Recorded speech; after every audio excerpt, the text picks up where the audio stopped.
આ કેવો સરસ દુહો છે કે સોન ને ભૂલથી સાનકી નાખવી ને એવું નીમ ઢળી જાય એનું ઢીમ એના કોઈ દી ખરખરા ન હોય ખેમરા પણ મહેમાન ગરીબ નો માળવો એવો કોક દયાળુ દેન પડે પછી રાતે આહુડે રડે ખલક બધો ખેમરા એમાં રાતે આહુડે આપણે ત્યાં ગામડામાં પેલા ખબર પડતી ને એટલે હાંજે વડીલ એમ કહેતા કે આજ મારા ભાણામાં દૂધ નો દેતા કે કા તો કે ફલાણા ગામમાં ઓલો ભાઈ ગુજરી ગયો કે તમે એને ઓળખતા તો કોઈ દી મળ્યો નથી પણ એની કીર્તિ મારા કાન સુધી ભૂગી છે એ માણસ હારો હતો 5 માણસનું હારું કરતો હતો એટલે આજ મારે દૂધ નો દેતા તાહળીમાં મારા વાળુમાં આ હા હા એ સંવેદનશીલતા એ હોવી જોઈએ પાછી હો આપણે ભલે મોડલ જમાનો એટલો બધો બની ગયો એક વખત હતો ગામના મહેમાન આવ્યો હોય 1 દી 2 દી 5 દી આપા રોકાય અને જાવા ટાણે ગામના પાદર સુધી મૂકવા જાય ભેટી મળતા અને બાપા વેલા હારે આવજો પાછા ફૂગી જાત સમાચાર મોકલી દેજો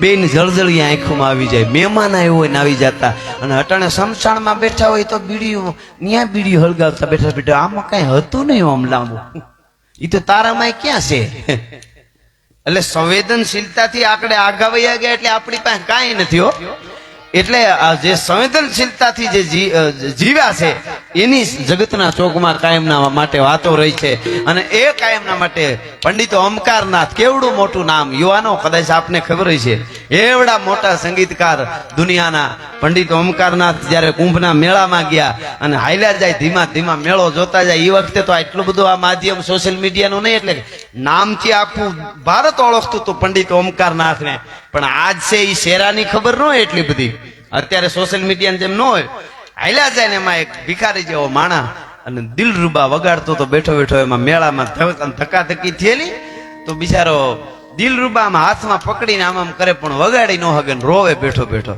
પંડિત ઓમકારનાથ નીકળ્યા ને જોયું અરે બિચારો કેવું દિલરૂબાના વગાડી કે બજાઈએ વગાડો એમ તો કે મેરી ઉંગલિયા દુખ રહી એમ દર્દ હો રહા હે કે ક્યાં હુઆ શું થયું તમને એ કે ધક્કાધક્કીમાં માણસો માથે પગ દઈ દીધા માણસોએ એટલે આંગળીનું નખ જોયા ને તો છીપાઈ ગયા હતા કેમ વગાડે તો મેં બજાવું તો બજાઈએ ને પાસે બેહીને એવડો મોટો સંગીતકાર સાહેબ આપ જે ગમે એવડું નામ મળે ગમે એટલો પૈસો હોય સંવેદનશીલતા કોને કહેવાય એટલા માટે પંડિત ઓમકારનાથ પાસે બેહી ગયા અને મીડિયા વગાડવા લોકોને કઈ ઓળખતા ન હોય બે ઘડીક વાર ના સૂરને સેડ્યા થતો રૂપિયાનો ઢગલો મીડિયા કરવા આવીને બધા આ હા હા શું દિલરૂબા વાગે આવડો થપ્પો થયો એ સાઇલમાં ભેળી કરી પોટલું બાંધી અને ઓલો જે વગાડો વાળો ભિખારી હતો એના ખોળામાં મૂકીને હાલતા થઈ ગયા જય ભોળિયાનાથ કરી અને આને સંવેદનશીલતા કહેવાય ગમે એવડો હોય પણ જે સંવેદનશીલતા જે છે એ અંદરની વસ્તુ છે ને એ મરી ગઈ આપણામાં કાંઈ નથી અમે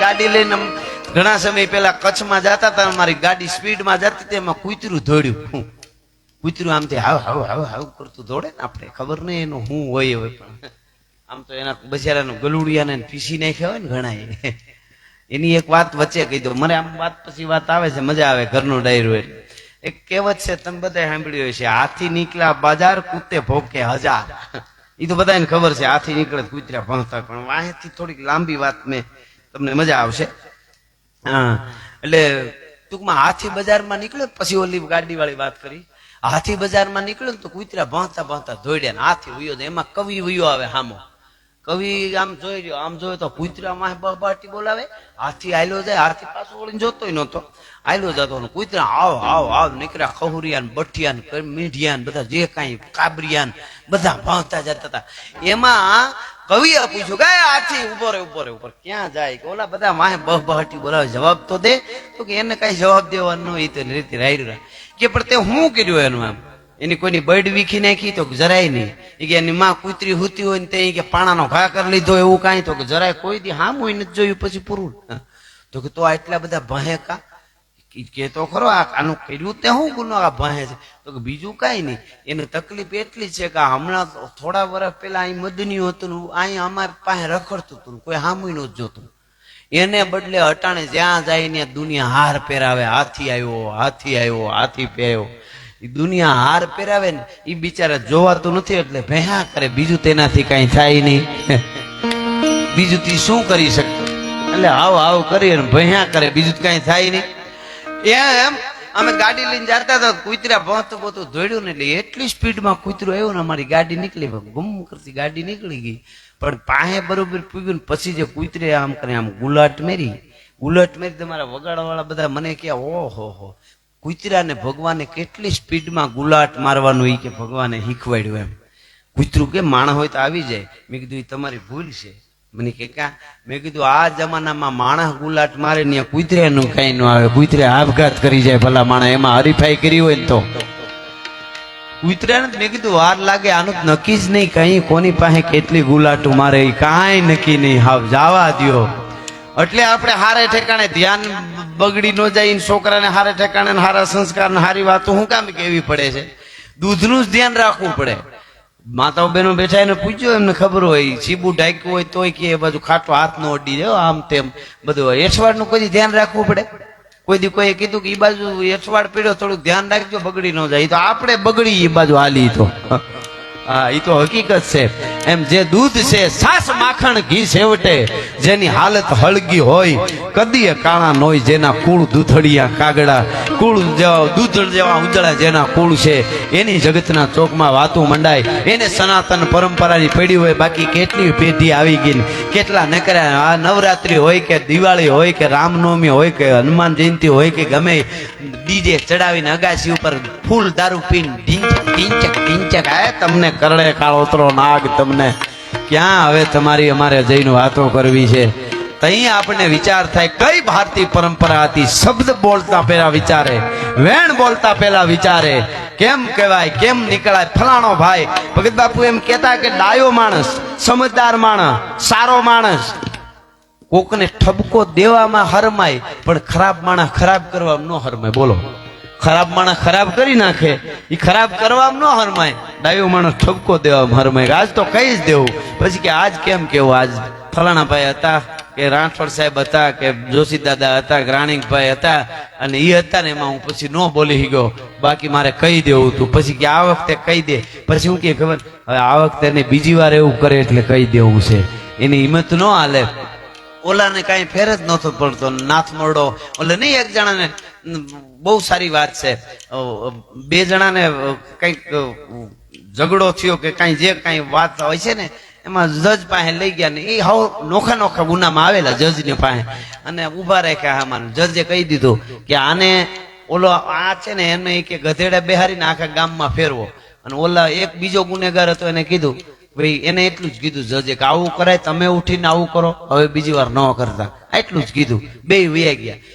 આજુબાજુ વાળાએ કીધું જજ સાહેબ ગુનો ઓલાએ મોટો કર્યો હતો અને આ ગધેડે બેહારીને આખા ગામમાં કાઢવાનું જેને તમે કીધું એનો ગુનો એવડો બધો નતો. કાંઈ ગુનો તો ઓલાએ મોટો કર્યો હતો, તો એને તમે ખાલી આવું કરાય, તમે ઉઠીને આવું કરો ન કરતા એટલું જ કીધું ને આને ગધેડે બેહારીને આખા ગામમાં ફેરવવાનું કીધું. પછી જજ સાહેબે કીધું તમે બે ને જોઈ આવો. ઓલો મેં એમ કીધું ને તમારાથી આવું ન થાય, હવે આવું કરતા નહીં. કોણ છો? ઈ લગભગ જીવતો નહીં રહે હવે. એનાથી જે કાંઈ ભૂલમાં થયું હોય પણ એને બહુ લાગી આવ્યું હોય છે કે મારાથી કેમ મોટું જગતને હવે દેખાડવું. મને એમ કીધું કે તમે ઉઠીને આવું કર્યું. એ જીવતો નહીં. ઓલો તમે જાઓ તો ઓલો જઈને જોઈએ ને તો ગધેડા ઉપર અવળો બેહીને બેઠો તો મોજથી આમ નાસ્તો જતો હતો અને એને ઘરવાળી નીકળી કે સા મૂકજે, હવે 2 જ ગલીયું બાકી રહી છે. લે હવે એને શું ફેર પડે? એ કે સા પાણી મૂકજે, 2 ગલી જ હવે બાકી રહી છે. એની વાતું રહેશે વીર, અહીંયા ભલા તણિયું ભાણના હે પડશે શરીર પણ પ્રસિદ્ધિના ગઢ પડશે નહીં. એ પ્રસિદ્ધિના ગઢ સંતો મને તમને સણવાનું શીખવાડે છે કે આમ જીવવું જોઈએ. પરમ પૂજ્ય ગિરીશાપા મુક્તાનંદજી બાપુ બેઠા છે ને આપણે વાત કરી ગમે નહીં, પણ છેઠ સુધી આમ ગુપ્ત પ્રયાગમાં હમણાં અમે પ્રોગ્રામ કર્યો. જે વિસ્તાર દરિયાકાંઠો ખુમારી વાળી પ્રજા પણ થોડી વ્યસનમાં વધારે, બાપુ કે આને બધાને વ્યસન છોડાવી અને રામની હારે આની માળા લાગી જાય એવા કામ મારે અહીંયા દરિયાના કાંઠે કરવા છે. અને હજારો માણસ ભેળું થયું હતું અને શાંત વાતાવરણ અને ભોજન અને એ રહોડા. અને આપણે આમ ઠેઠ ગાંધીનગર સુધી જાઓ તો અનાથ આશ્રમ થી લઈ વૃદ્ધાશ્રમ થી લઈ અને આમ અનાથ આશ્રમ તમે કચ્છમાં વયા જાઓ, આધોય અમે ત્યાં ખૂબ જઈએ છીએ. નેપાળ સુધી જઈ અને મોટા મોટા ગામ આખા બનાવ્યા. શું કામે? વાહ વાહ વાહ, કેવી મોજ કરે. પૈસા લઈ આવે, ઉડાડ. હા ઉડાડ પૈસા. સારું કહેવાય, વાહ ભાગ્યશાળી માણસ છે લ્યો. આટલા જણા એને એના સામે એનું ધ્યાન દોર્યું જોયું. એમાં ભગવાન છોકરા છે એ ભગવાનનું રૂપ છે, પણ માપે હોય તો હા એને